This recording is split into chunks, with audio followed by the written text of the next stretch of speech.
تو اللہ نے یہ 7 ارب انسان اس دنیا میں بس رہے ہیں، اللہ نے کتنی بڑی اس کو، تو اللہ نے یہ اتنی نعمتیں دے رہے ہیں، اللہ اس کو اس کی زندگی میں امن سے نوازنا چاہتے ہیں، عافیت دینا چاہتے ہیں، اس کو کائنات کا سردار بنا کر رکھنا چاہتے ہیں، اور اس کے لیے محبت، ساری کائنات سے محبت کرے، اور جب دنیا سے جانے کا وقت ہو، یہ موت موت موت، اس کا اتنا تذکرہ کہ اس سے وحشت، موت تو اللہ سے ملاقات کا وقت ہے، کا جو اللہ سے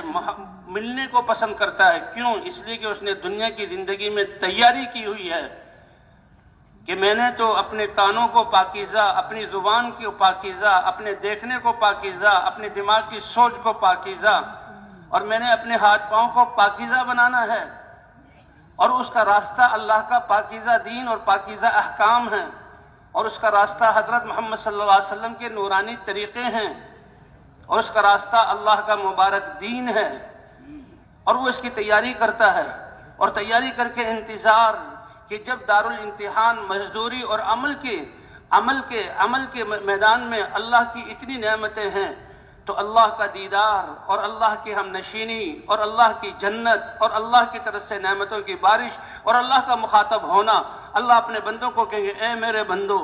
تم وہ ہو جنہوں نے جو مجھ پر ایمان لائے، تو اس کو تو خوشی ہوتی ہے اللہ سے ملنے کی۔ فرمایا جو انسان تیاری کر کے رہے تو اللہ بھی اس کے ملنے کو پسند کرتے ہیں، اور جب ملنے کا وقت آتا ہے اللہ فرماتے جاؤ میرے بندے کو، اب دنیا کے جھمیلوں سے وہاں گرمیوں میں رہا، سردیوں میں رہا، حالات میں رہا، لیکن اس کے دل میں ایمان کی روشنی ایسی تھی، اس کے دل کی آنکھیں کھلی ہوئی تھی، اس نے صحیح راستہ دنیا میں اختیار کیا، میری کتاب پر ایمان لایا، میرے نبیوں کی باتوں کی تصدیق کی، میرے دین پر عمل کیا، بس اب دنیا میں اس کا امتحان پورا ہو گیا، اے فرشتوں جاؤ اس کی پاکیزہ روح کو اب میرے پاس لے آؤ۔ اللہ ہم سب کو ایسی موت عطا فرمائے۔ موت سے کوئی مفر نہیں ہے، اور موت کوئی بری چیز نہیں ہے۔ پاکیزہ انسانوں کی زندگی کا سب سے بہترین مرحلہ جس کے لیے وہ انتظار کرتے ہیں، وہ ان کی ایمان کی حالت میں اللہ سے راضی رہ کر زندگی گزارنے کی آخری حالت تک پہنچنے میں، اور اللہ سے ملنے کے وقت کا شوق، یہ سب سے آخری مرحلہ ہے اس کا۔ ایک قصہ لکھا ہے، بیان بڑوں سے سنا بھی ہے۔ ایک اللہ والے تھے، ظاہری اسباب ان کے پاس کچھ نہیں تھے، کوئی زیادہ مال و دولت زیب و زینت نہیں تھی، لیکن ایمان اور اعمال تھے۔ تو گزرتے ہوئے نصیحتیں کرتے تھے لوگوں کو۔ اس زمانے کے ایک بہت بڑے طبیب، ان کی بہت بڑی دکان، اور ان دکانوں میں طرح طرح کے کشتے اور دوائیں اور سونے چاندی کی ورق چڑھے ہوئے بہت سارے جو ہے معاجین وہ تھے، اور وہ ان کے پاس سے گزرے، اور گزرتے ہوئے ایک بات کہہ دی، اوفو، وہ انسان جس کی روح اور دل اور دماغ ان سب چیزوں میں اٹکا ہوا ہو، اس کے لیے اس کی موت کا وقت کتنا بھاری ہوگا، اس کے لیے اس کی موت کا وقت کتنا بھاری ہوگا۔ کہتے ہیں، ہم کہتے ہیں جی اسباب اور مال اور پیسے، اللہ فرماتا ہے اے بندے، زیادہ لولے لنگڑوں کا جمع ہو جانا اس میں ہماری سعادت ہے، اور زیادہ بے وقوفوں پاگلوں کا جمع ہو جانا اس میں ہماری سعادت ہے۔ سب سمجھتے ہیں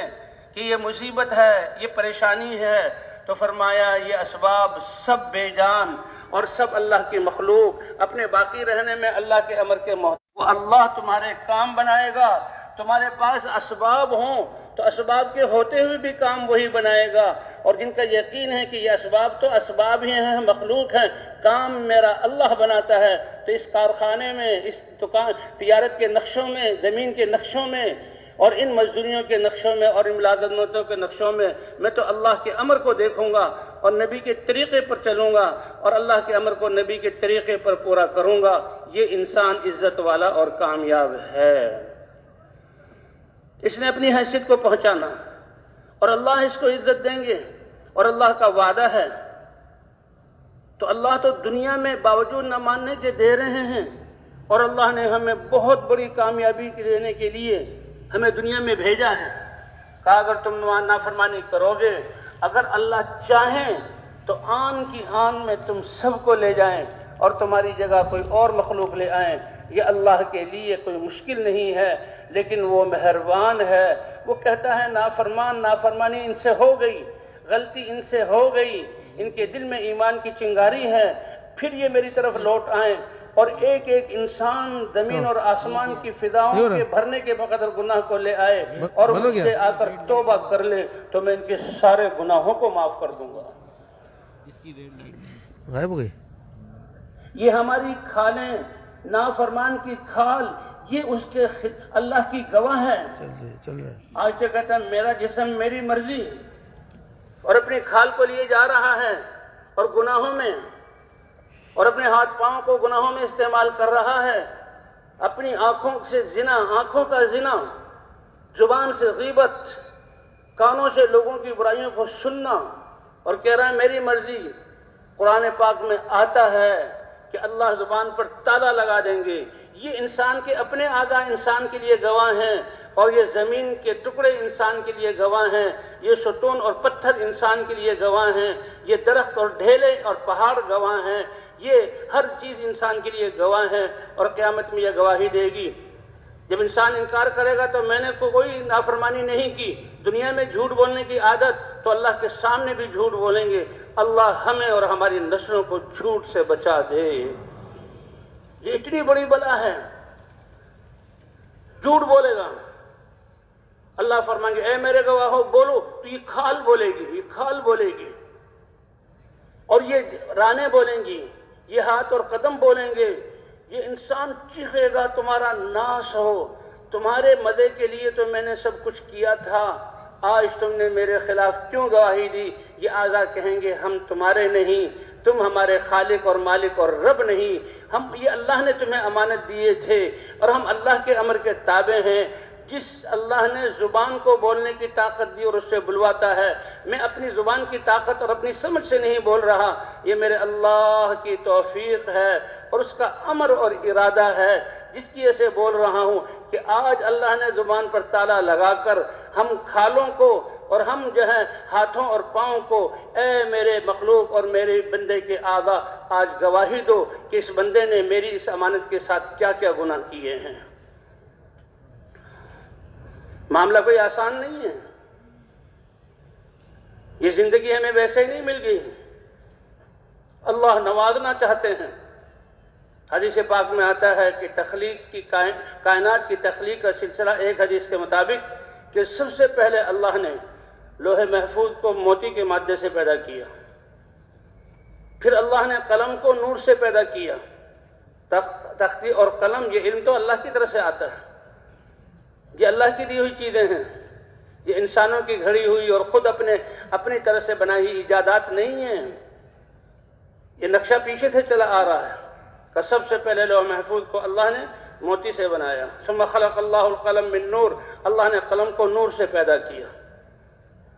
پھر اللہ نے قلم کو حکم دیا ان اکتب، اے قلم لکھو، تو قلم نے پوچھا اے رب العالمین میں کیا لکھوں؟ تو سب سے پہلے کائنات، اس روایت کے مطابق، درجہ تو اس کا علماء بتائیں گے کہ اس روایت کے مطابق سب سے پہلے اللہ نے جو کائنات میں لکھائی کو وجود دیا اور لکھو ان رحمتی غلبت غضبی، کہ میری رحمت میرے غصے پر ہمیشہ غالب رہے گی۔ اگر اللہ کا علم، حضور صلی اللہ علیہ وسلم نے فرمایا یا معاشر المہاجرین، اے مہاجرین کی جماعت،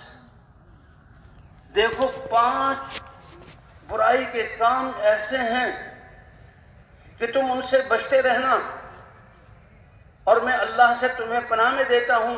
کہ تم وہ زمانہ پالو گے جس میں برائیاں ہوں، یہ اللہ کی نافرمانیاں انسان کریں گے اور اللہ کو ناراض کریں گے، تم ان سے بچتے رہنا۔ سب سے پہلی نافرمانی یہ ہے کہ جب کسی قوم میں بے حیائی عام ہو جائے اور بے حیائی کے کاموں کو اعلان کیا جائے تو اللہ ان میں طاعون جیسی بیماری اور ایسی فضاؤں میں وبائیں اور ایسی مصیبتیں، اب طاعون سے کون بچ سکتا؟ جہاں طاعون پھیلتا ہے وہاں تو پٹ پٹ انسان گرتے ہیں، مرغیوں کی طرح لاکھوں انسان، اور انسان کے بھئی اس کی ویکسین، اس کا کوئی علاج، وہ سوچتے ہی رہ جاتے ہیں اور لاکھوں انسانوں کا صفایا ہو جاتا ہے۔ تو طاعون اور ایسی وبائیں یہ تمہارے اس بے حیائی میں مشغول ہونے کی وجہ سے اللہ بھیج دیں گے۔ اللہ کے رسول نے علاج بتایا کہ اس سے بچو، تو ان رحمتی غلبت غضبی، میری رحمت ہمیشہ میرے غصے پر غالب رہے گی۔ آگے فرمایا کہ جو لوگ